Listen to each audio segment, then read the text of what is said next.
had the opportunity to be there. I mean, there was, but I'm frustrated about the best way to keep witnessing.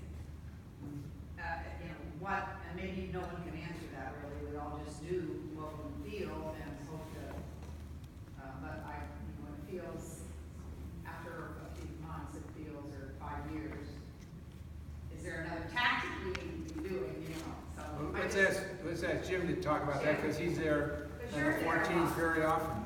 I've been there. Never is it useless to raise your voice. Okay. Whenever you raise your voice for peace and for justice, war and injustice and violence decreases some. It's just the way it is.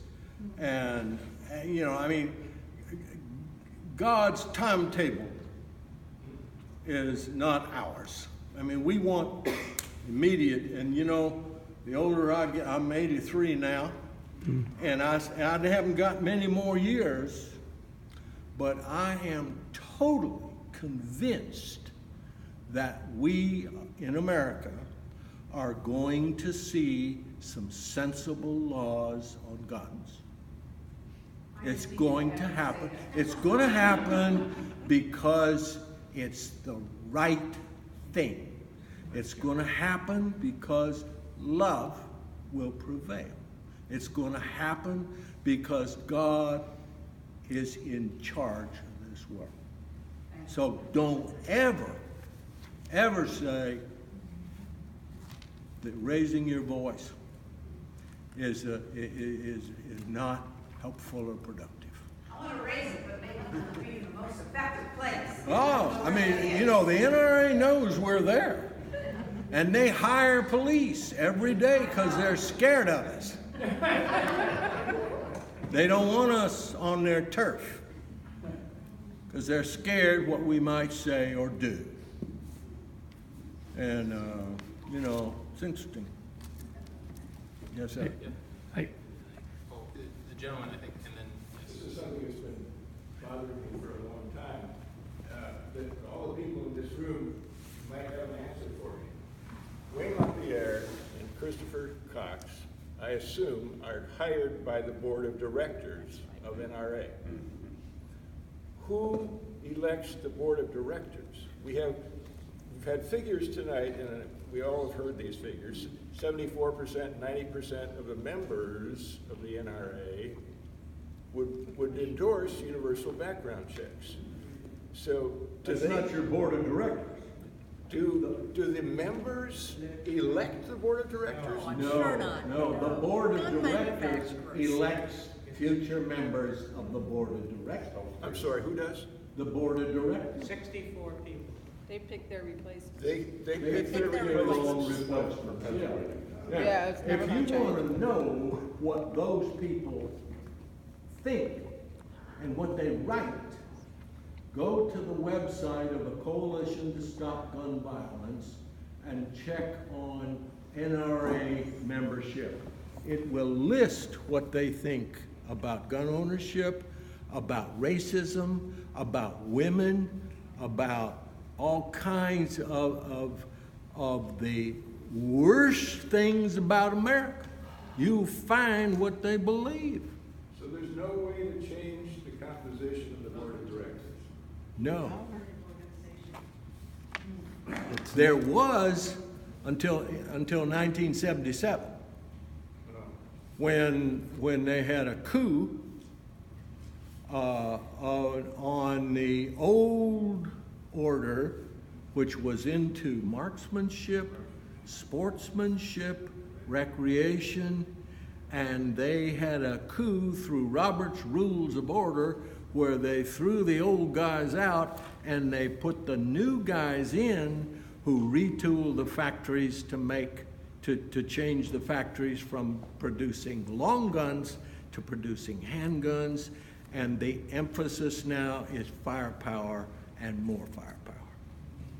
Jim, do you want to say a word back to one of the questions that Michael had about stand your ground laws? Yeah, stand your ground is are laws that that have piggybacked onto the castle doctrine, which says that a man's home is his castle. And therefore you had a right to defend your turf, your castle, and withstand your ground laws that were inaugurated by, who was it, Jeff Bush, who was governor of Florida. That's where the stand your ground laws came into effect, where they became no longer are you limited to where your house is, but anywhere you are lawfully permitted to go. So you can carry your gun and be able to stand your ground wherever you are against anyone whom you feel. Now that's the word. Whom you feel is a threat to you.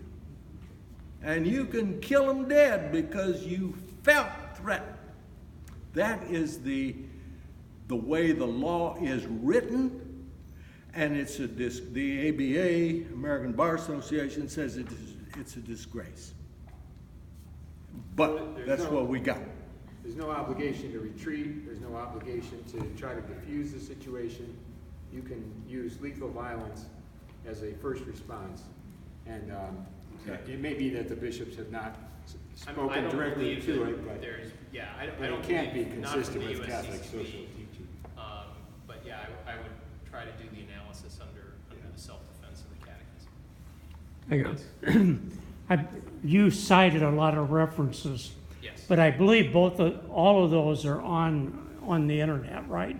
The Yes. Bishops' Conference website. Yep. You can find all of those, correct? You can find all of it. The backgrounder has reference to many of them.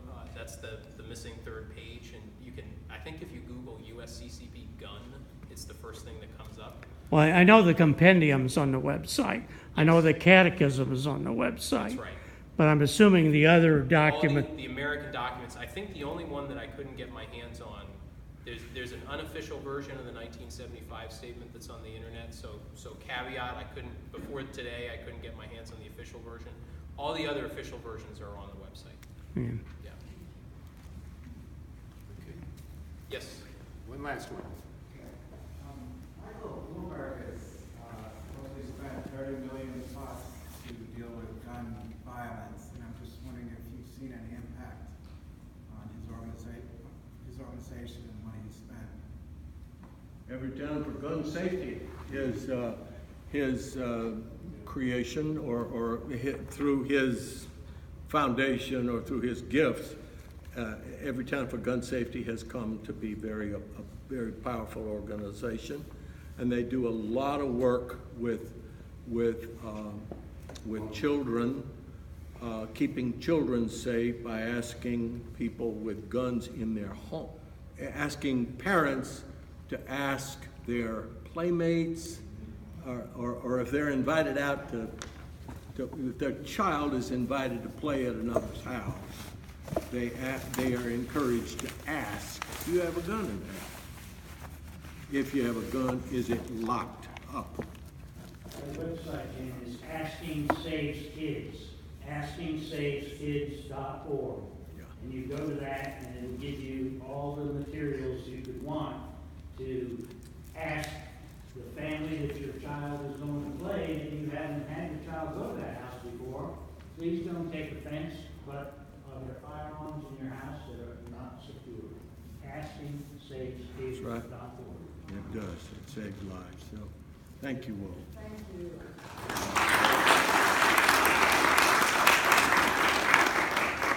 So I want to thank our pastor, Father Joe Brennan, and our outreach director, Joanne Duggan, for their support in our putting this program together.